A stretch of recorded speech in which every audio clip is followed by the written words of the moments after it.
menghilangkan bukti-bukti yang berkaitan dengan tindak pidana tersebut. Sebagai contoh, saya ambil terjadinya kasus pembunuhan berencana terhadap gadis penjual gorengan yang terjadi di Kabupaten Padang Pariaman beberapa waktu lalu, di mana beberapa bukti yang ditemukan itu tidak pada satu lokasi yang sama, tetapi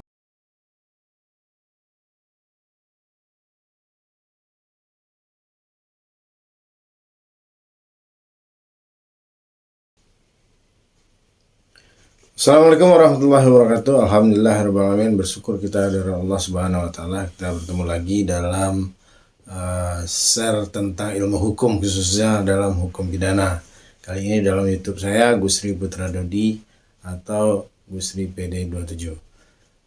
Selamat beriring salam juga tidak bosan-bosannya kita kirimkan kepada junjungan alam Nabi besar Muhammad Sallallahu Alaihi Wasallam. Mudah-mudahan dengan banyak kita berselawat kepada beliau, Allah izinkan kelak di yaumil mahsyar beliau untuk memberikan syafaat kepada kita sehingga kita memperoleh pertolongan dari Allah dan Rasulnya. Jumpa kembali di dalam video akun YouTube Gusri PD27 atau Gusri Putra Dodi. Video ini memang bertujuan untuk memberikan suatu edukasi hukum kepada sobat-sobat sekalian dimanapun Anda berada, dan mudah-mudahan dengan banyaknya sobat-sobat sekalian menonton video yang saya share ini akan memberikan suatu pencerahan sehingga sobat-sobat tidak perlu bersusah payah mempelajari hal-hal yang penting di dalam hukum khususnya, apalagi di dalam hukum pidana tanpa perlu menjalani pendidikan formal dalam hukum. Baik, sobat-sobat sekalian dimanapun Anda berada, mengambil dari atau berangkat dari video yang telah lalu atau video yang sudah saya upload sebelumnya pada edisi tanggal berapa saya upload kemarin, lupa saya ya. Baik, video tersebut berbicara atau membahas tentang alat-alat bukti dalam persidangan perkara pidana, atau bisa juga kita sebut dengan criminal justice system atau sistem peradilan pidana. Ini kalau bahasa kampusnya. Kalau di dalam bahasa keseharian kita sebut saja dengan alat-alat bukti dalam persidangan pidana. Nah, apa saja alat-alat bukti kemarin sudah saya jelaskan. Nah, apa kategori alat bukti dan implikasinya apa juga sudah saya jelaskan secara sekilas. Nah, menyikapi pada video yang lalu itu ada pertanyaan dari subscriber kita atau dari sobat-sobat sekalian yang menanyakan bagaimana jika seandainya alat bukti itu dihilangkan. Nah, alat bukti dihilangkan ini mungkin kita asumsikan, kita ambil saja dengan sebagai barang bukti yang dimaksud oleh teman kita yang menanyakan tentang hal ini. Nah, kita masih ingat yang ramai kemarin terjadi di dalam kasus penegakan pidana yang paling ramai, itu adalah Jenderal Ferdy Sambo atau Irjen Ferdy Sambo di dalam kasus kematian atau pembunuhan berencana yang dialami oleh Brigadir J, yang tidak lain adalah ajudan dari Irjen Sambo sendiri. Nah, terkait dengan pertanyaan bagaimana kalau barang bukti itu dihilangkan, nah tergantung pada tahap mana alat bukti itu digantungkan dan siapa yang menghilangkannya. Nah, kalau yang menghilangkan barang bukti adalah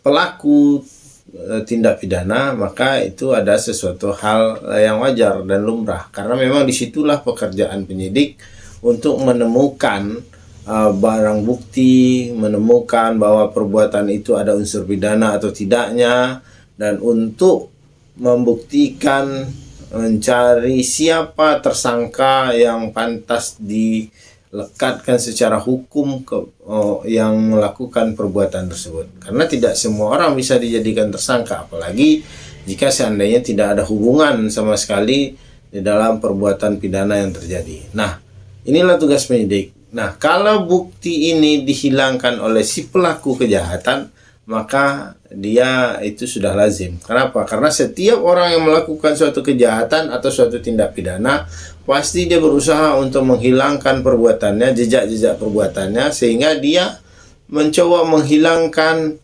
bukti-bukti yang berkaitan dengan tindak pidana tersebut. Sebagai contoh, saya ambil terjadinya kasus pembunuhan berencana terhadap gadis penjual gorengan yang terjadi di Kabupaten Padang Pariaman beberapa waktu lalu, di mana beberapa bukti yang ditemukan itu tidak pada satu lokasi yang sama, tetapi berserakan. Ada yang ditemukan di sungai, ada yang ditemukan di semak belukar. Nah, ini apa? Ini adalah salah satu upaya dari pelaku tindak pidana itu untuk menghilangkan suatu jejak atau menghilangkan bukti-bukti yang berkaitan dengan tindak pidana yang dia lakukan.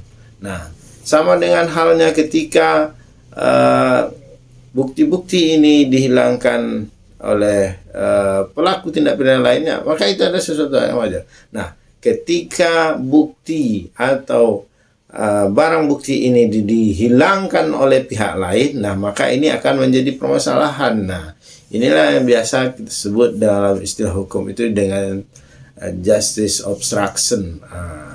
Justice obstruction. Nah, justice obstruction ini adalah suatu perbuatan yang menghalang-halangi dilakukannya penyidikan terhadap suatu tindak pidana. Nah, ini adalah perbuatan yang bertentangan dengan hukum. Nah, kadang-kadang kita tanpa sadar sering melihat di beberapa kejadian ketika menangkap maling misalnya.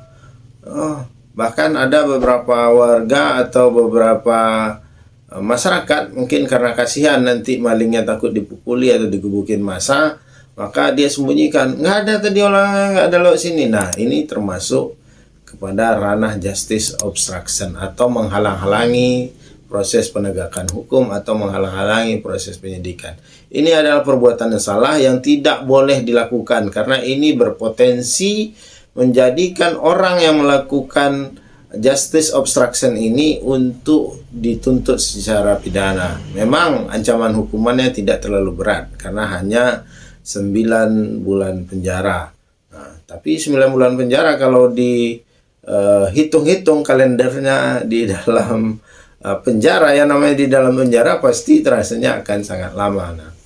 Nah, ketika bukti itu dihilangkan oleh penyidik misalnya, nah ini masih berkaitan dengan pertanyaan sobat pada video saya yang lalu. Ketika bukti ini dihilangkan oleh penyidik, maka hal ini tentu akan merugikan penyidik itu sendiri. Kecuali penyidik ini telah berbuat curang. Dia berbuat curang maksudnya dia menerima sesuatu hal mungkin dari si tersangka supaya menghilangkan bukti sehingga pidananya menjadi lebih ringan nantinya. Nah, ini adalah akan berpengaruh terhadap upaya penegakan hukum terhadap perbuatan yang telah dilakukan oleh si tersangka ini. Tentunya akan menjadi suatu keadaan bukti yang kurang untuk diajukan ke proses selanjutnya. Nah, kalau di dalam tahap penuntutan, artinya dalam sidang pengadilan, bukti ini dihilangkan oleh jaksa penuntut umum, maka otomatis perkara tersebut akan menjadi suatu perkara yang tidak cukup bukti, atau menjadi suatu perkara yang tidak akan bisa memenuhi tuntutan maksimal yang dilakukan oleh si jaksa penuntut umum. Nah, kembali kepada justice obstruction. Nah, justice obstruction ini adalah suatu upaya atau perbuatan untuk menghalang-halangi terjadinya proses penyidikan atau proses penegakan hukum, diatur di dalam pasal 221 KUHP ya. Kita masih memakai KUHP lama, belum menggunakan KUHP baru.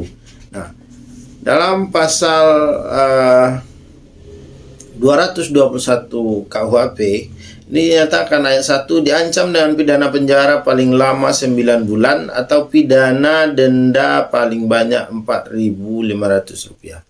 Nah, Rp4.500 kalau zaman sekarang mungkin sudah ya kalau kita katakan tidak ada nilainya kita salah juga, tetapi nilai juga sudah tidak signifikan. Tetapi ketika KUHP ini disusun pada zaman penjajahan Belanda, maka uang 4.500 rupiah ini sangat besar nih. Nah, di dalam sini dijelaskan unsur-unsurnya: barang siapa dengan sengaja menyembunyikan orang yang melakukan kejahatan atau yang dituntut karena kejahatan, atau barang siapa memberi pertolongan kepadanya untuk menghindari penyidikan atau penahanan oleh pejabat kehakiman dan kepolisian atau oleh orang lain yang menurut ketentuan undang-undang terus-menerus untuk sementara waktu diserahi menjalankan jabatan kepolisian.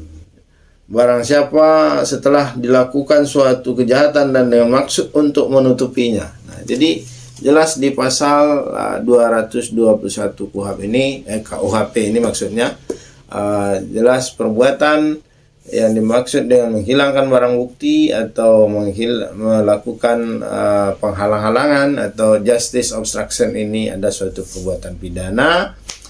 Dan untuk itu kepada sobat-sobat sekalian, ketika sobat-sobat mengetahui ada terjadi suatu peristiwa pidana atau tindak pidana, maka jangan dicoba-coba atau jangan mencoba untuk menghalang-halangi terjadinya penyidikan. Ya, kalau sobat mengetahui memang ada barang buktinya, serahkan saja, ya, karena ini nanti akan berpengaruh kepada diri sendiri yang berpotensi melanggar hukum pidana, khususnya pasal 221 KUHP atau yang dikenal dengan istilah justice obstruction. Oke, sobat-sobat sekalian, mudah-mudahan video singkat yang saya share ini ada manfaatnya untuk sobat-sobat sekalian dan bagi para pakar hukum. Mudah-mudahan ini bisa menjadi suatu bahan diskusi, ya, yang akan membuka wacana berpikir kita masing-masing. Lebih dan kurang apa penyampaian saya, mohon maaf. Bila taufiq wal hidayah. Wassalamualaikum warahmatullahi wabarakatuh.